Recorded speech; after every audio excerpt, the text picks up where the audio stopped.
back to Pwn TV. I've been making a lot of Dragon Ball Super deck lists and posting them on my YouTube channel, mostly with the Starterku leader here, and I wanted to do something different in today's video. Basically, I have 13 different versions of this deck that I've made and saved on Octagon, and so what I want to do is just compare the very first version of Starterku to the very most current up-to-date version of Starterku, which is version 13. So what I have actually face up is the original version 1 of Starterku. This is what I originally brainstormed and thought would be actually really good, and so basically all of these cards that you see here were in the version 1. Most of them made it into the version 2.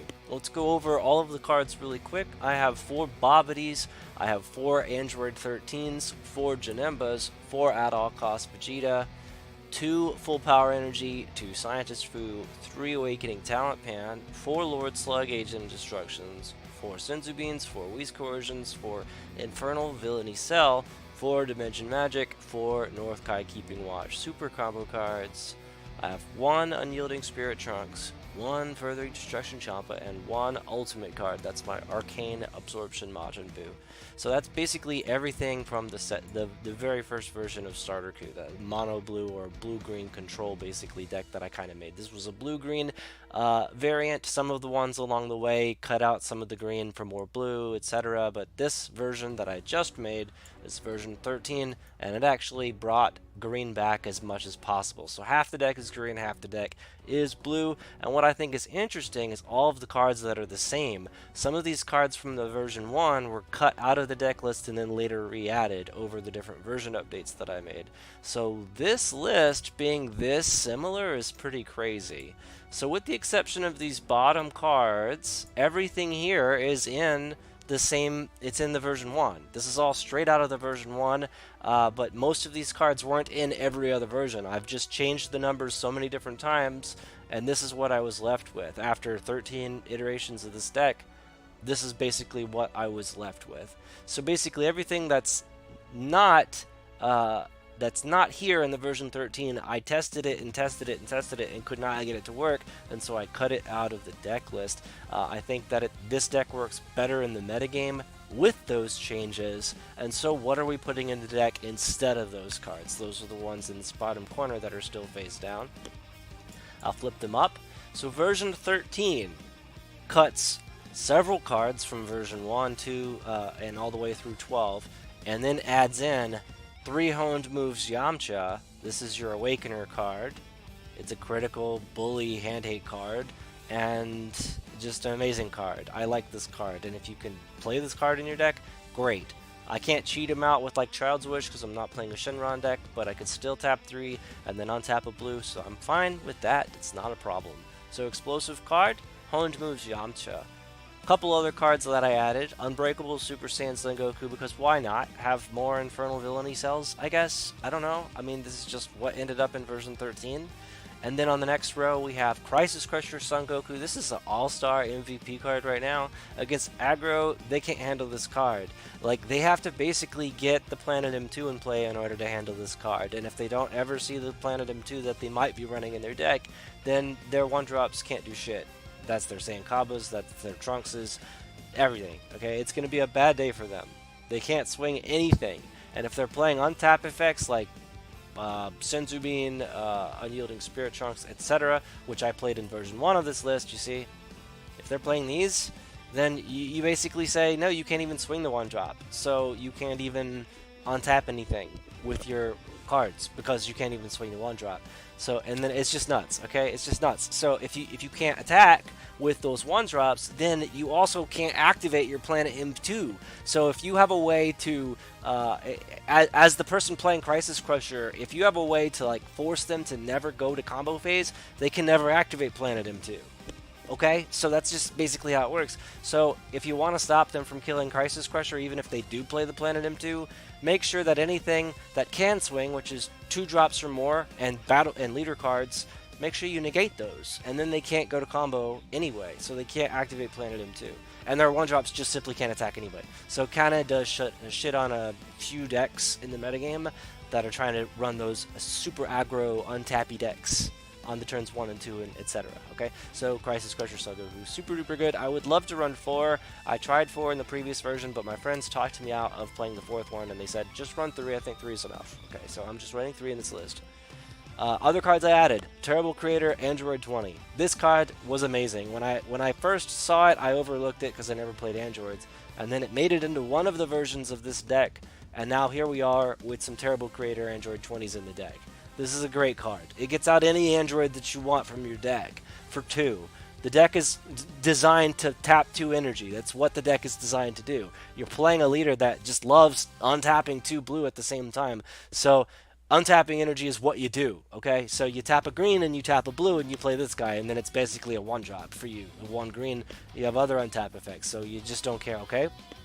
This Terrible Creator Android 20 has so many targets. He can actually grab any of your pseudo super combos. They're androids. He can grab all 4 of these. He can grab any of your win conditions. They're Android 13s. Those are also androids. Android/Agent of Destruction, okay? So your guy, your old man, he's got some fucking juice in the deck that he could just get out there, okay? So an amazing card. I don't think I should cut this card. I love the fact that I could just grab whatever android I might need whenever I fucking need it. Otherwise, it's green energy or it's combo power. So, like, it's great. It's just great for so many different things. 10k, Basher staying combo feels good, man. Okay?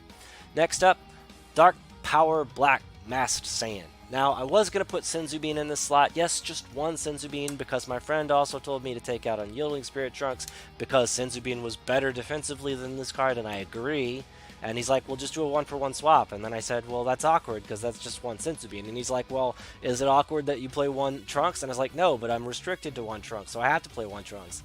And so he's like, okay, well, just pretend like it's the same thing with Senzu and you're restricted to 1, and you're good. So and I was like, well, I don't like that feeling at all, so I'm just going to cut it out entirely. I'm going to put a better card in. I'm going to put this card in.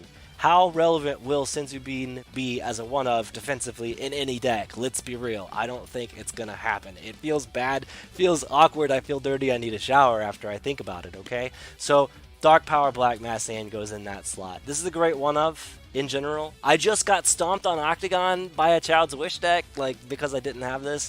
So, I mean, hey, guys, Child's Wish, there's your answer. Otherwise, it's Awakening you, or it's combo for 0, or it's even just you charge it, because your deck is just tapping a lot of colorless energy anyway.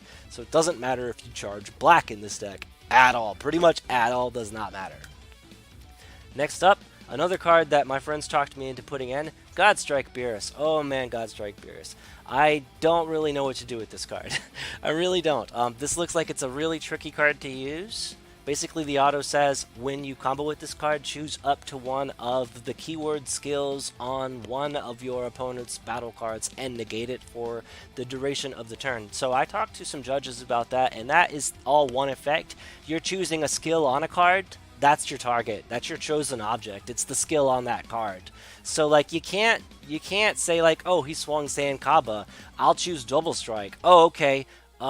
Negate every Double Strike swing you have for the rest of the turn. That's not how this works. So you only get the 1 negate on the 1 battle card that you chose. That you chose that keyword. That's the keyword that got negated. That's it. That's it. There's nothing else. So it's kind of weird playing this card. And for 2 energy to do it, I can do it in my deck because I am playing I was about to say SS3, but Starterku. I am playing Starterku, so 2 energy is not a big deal. 10k is a pretty nice pump, but it doesn't draw cards or anything like that. I think that this card is a little bit, I think judges are nerfing it. I think it's supposed to work the other way, but that's not the case apparently. So I don't know what to do with this card. I was just told run it as a 1-of for the spice, and I'm like, okay, fine, I'll run it as a 1-of for the spice. It's probably just going to be a green charge in most of my games, but you know, there might be that game where it's like, oh, you have triple strike, oh, okay, it's gone. I'll just get rid of the triple strike and I'll take 1. Oh, you have critical and you use Furthering Destruction Champa for double crit, okay, I'll negate crit, I'll pick up 2 life cards. Oh, great! Yay! I have 2 life cards. So I could do something like that, right? So that's basically the spice on the Godstrike Beerus, the way that I feel like I'm going to be using it. In the tournament this week, bottom row, Nail the Namekian Ace. Nail the Namekian Ace is a great card.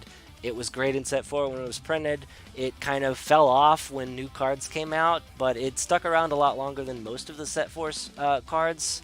that were of this rarity, just like rare set 4 stuff. Like, this stuck around better than and more than all of these other cards did, and it's still being played. Like, not that much, but I think it's perfect in this deck, honestly. I mean, it replaces itself. It's a 15k beater when it does this, because you'll always have Bond 2 since you run the barrier 1-drop Babidis. You're just always going to have Bond 2, so you're always drawing cards when you tap this guy for 2 energy. And again, the deck is centered around doing things for 2 energy. Now, granted, you don't have critical on Nail. That's the downside, so he's better to just clear the board with than anything.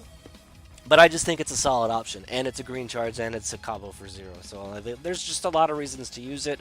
I feel like I would rather have that, which just nets me a card every time I turn it sideways, instead of, like, say, a Whisa's Coercion. In fact, I'm pretty sure I took out some negates for these nails because I thought my deck needed less negates and more nails. So that's basically what we did. Now, the last couple cards on this version 13 of Starterku, well, that's going to be 4 Janembas, but 2 of them are Reality Bender Janemba, and 2 of them are Demon Sword Janemba. So now the deck has 8 Janembas, 3 different kinds of Janemba in the deck. It is a Janemba deck, dude. This deck has a lot of Janembas, 8 Janembas, the 4 mandatory Agents of Destruction since you are playing Babidi, and then also some more spice. You have Reality Bender in the event that there is a field wipe and they have 4 energy. You can slam this down. If it's awkward, you can swing the leader and combo away your Babidi that's probably chilling there. And then now you meet the requirements for the 1-drop Janemba play, so you just do this, and then they just have to deal with it, and it mills their deck.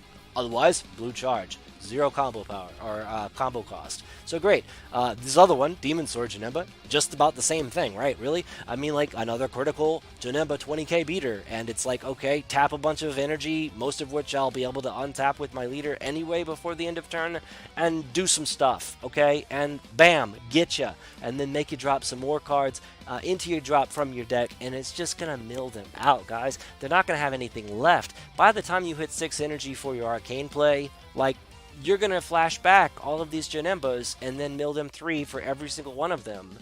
They're never going to have more than like 6 or 7 cards in deck, dude, when this happens on turn 6. They're just not. With this list, they're just not going to have cards in deck. And you're not even playing a Janemba leader, you're playing Starterku. You could play any number of leaders with this deck and it would probably work just as beautifully. I just like the Starterku leader because of all the 2-cost shenanigans that the deck has. Making you drop card after card from hand with Android 13's effect is broken. It's not once per turn. You could just keep doing this for as much energy as you have available. I mean, hey, I'm playing a stall deck with a bunch of blue energy. I'm gonna be able to do this multiple times and then swing the leader, clear the board, and then untap some blue energy and do it again, and you're just not going to have a hand. And then you're just not going to have a deck size from all the Janembas. You're just going to lose at that point. And I have so much power defensively with these pseudo super combos, plus these pseudo super combos, I mean, and then the regular super combos, plus the negate package. Like, there's a lot of answers to whatever you have. Whatever you have, I have an answer to it, pretty much. I mean, there's just an answer to everything. Child's Wish, fucking critical double strike, like everything you could think of, I have some kind of answer. Oh, you want to hit me with a bunch of 1-drop Kabbas? Like, full power energy, they're gone. Like, it doesn't even matter. Like, there's just so many answers in this deck. I really like playing it.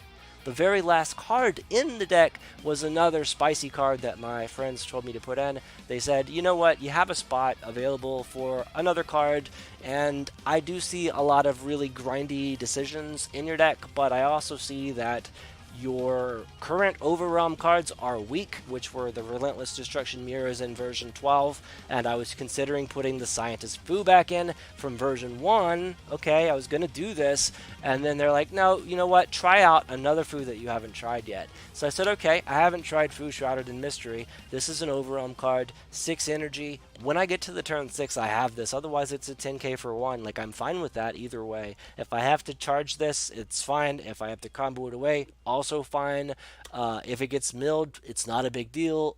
If it gets crit dropped, it's not a big deal. There's no downside to this card at any point in the game.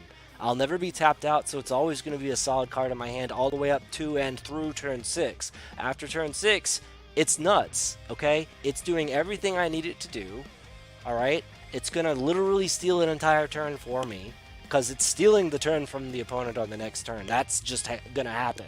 And because you overwhelmed everything, now when you cast your Janembas, if for whatever reason you still don't win that turn, you still casted them from your warp, with your Arcane Boo on turn 7, okay, after this Overwhelm turn 6 play, you still casted them with your Arcane Boo on turn 7, so since they're casted from the warp, you get the auto effect on this card. If they're casted from the drop, you don't get it.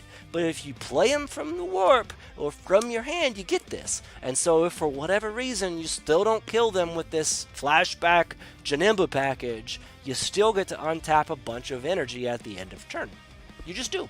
So bonus, right? So why not have an Overwhelm card that forces all of your arcane, Agent of Destructions into the warp? Because 4 of those are Janembas. 4 of those being Janembas would rather be played from the warp anyway, just because of the way the card reads.